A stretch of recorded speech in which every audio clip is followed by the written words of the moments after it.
When I was a kid, the disaster we worried about most was a nuclear war. That's why we had a barrel like this down in our basement filled with cans of food and water. When the nuclear attack came, we were supposed to go downstairs, hunker down, and eat out of that barrel. Today, the greatest risk of global catastrophe doesn't look like this. Instead, it looks like this. If anything kills over 10 million people in the next few decades, it's most likely to be a highly infectious virus rather than a war. Not missiles, but microbes.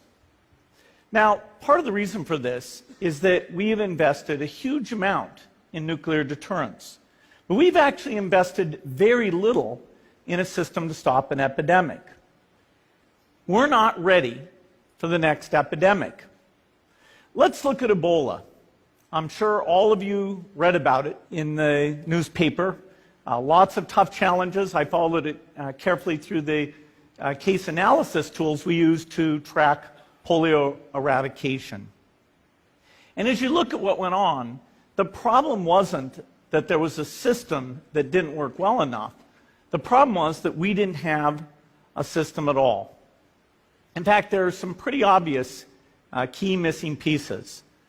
We didn't have a group of epidemiologists ready to go who would have gone, seen what the disease was, see how far it had spread. The case reports came in on paper. It was very delayed before they were put online, and they were extremely inaccurate. We didn't have a medical team ready to go. We didn't have a way of preparing people. Now, Médecins Sans Frontières did a great job orchestrating volunteers, but even so, we were far slower than we should have been getting the thousands of workers into these countries.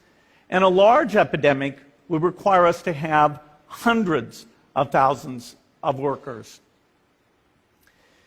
There was no one there to look at treatment approaches, no one to look at the diagnostics, no one to figure out what tools should be used. As an example, we could have taken the blood of survivors, processed it, and put that plasma back in people to protect them. But that was never tried. So there was a lot that was missing, and these things are really a global failure.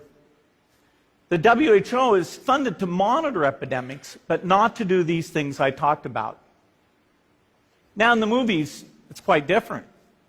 There's a group of handsome epidemiologists ready to go. They move in, they save the day, but that's just pure Hollywood.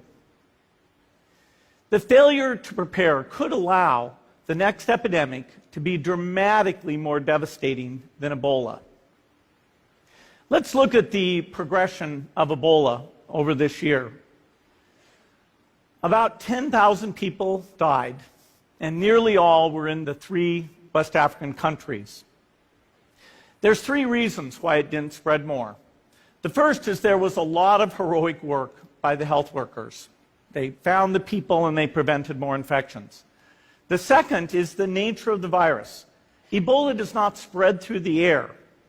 And by the time you're contagious, most people are so sick that they're bedridden. Third, it didn't get into many urban areas, and that was just luck. If it had gotten into a lot more urban areas, the case numbers would have been much larger. So next time, we might not be so lucky. You can have a virus where people feel well enough while they're infectious that they get on a plane or they go to a market. The source of the virus could be a natural epidemic like Ebola, or it could be bioterrorism. And so there are things that would literally make things 1,000 times worse. In fact, let's look at a model of a virus spread through the air like the Spanish flu back in 1918. So here's what would happen. It would spread throughout the world very, very quickly. And you can see there's over 30 million people die from that epidemic. So this is a serious problem. We should be concerned. But in fact, we can build a really good response system. We have the benefits of all the science and technology that we talk about here. We've got cell phones to get information from the public and get information out to them. We have satellite maps where we can see where people are and where they're moving. We have advances in biology that should dramatically change the turnaround time to look at a pathogen and be able to make drugs and vaccines that fit for that pathogen. So we can have tools, but those tools need to be put into an overall global health system, and we need preparedness. The best lessons, I think, on how to get prepared are, again, what we do for war. For soldiers, we have full-time waiting to go. We have reserves that can scale us up to large numbers. NATO has a mobile unit that can deploy very rapidly. NATO does a lot of war games to check, are people well trained? Do they understand about fuel and logistics and the same radio frequencies? So they are absolutely ready to go. So those are the kinds of things we need to deal with an epidemic. What are the key pieces? First is we need strong health systems in poor countries. That's where mothers can give birth safely, kids can get all their vaccines, but also where we'll see the outbreak very early on.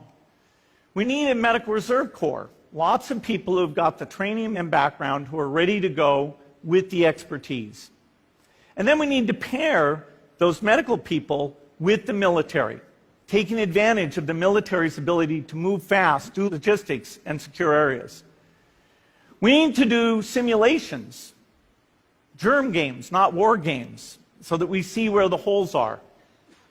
The last time a germ game was done in the United States was back in 2001, and it didn't go so well. So far, the score is germs 1, people 0. Finally, we need lots of advanced R&D in areas of vaccines and diagnostics. There are some big breakthroughs, like the adeno-associated virus, that could work very, very quickly. Now, I don't have an exact budget for what this would cost, but I'm quite sure it's very modest compared to the potential harm. The World Bank estimates that if we have a worldwide flu epidemic, global wealth will go down by over $3 trillion, and we'd have millions and millions of deaths. These investments offer significant benefits beyond just being ready for the epidemic. The primary health care, the R&D, those things would reduce global health equity and make the world more just as well as more safe. So I think this should absolutely be a priority. There's no need to panic. We don't have to hoard cans of spaghetti or go down into the basement. But we need to get going because time is not on our side. In fact, if there's one positive thing that can come out of the Ebola epidemic, it's that it can serve as an early warning, a wake-up call to get ready. If we start now, we can be ready for the next epidemic. Thank you.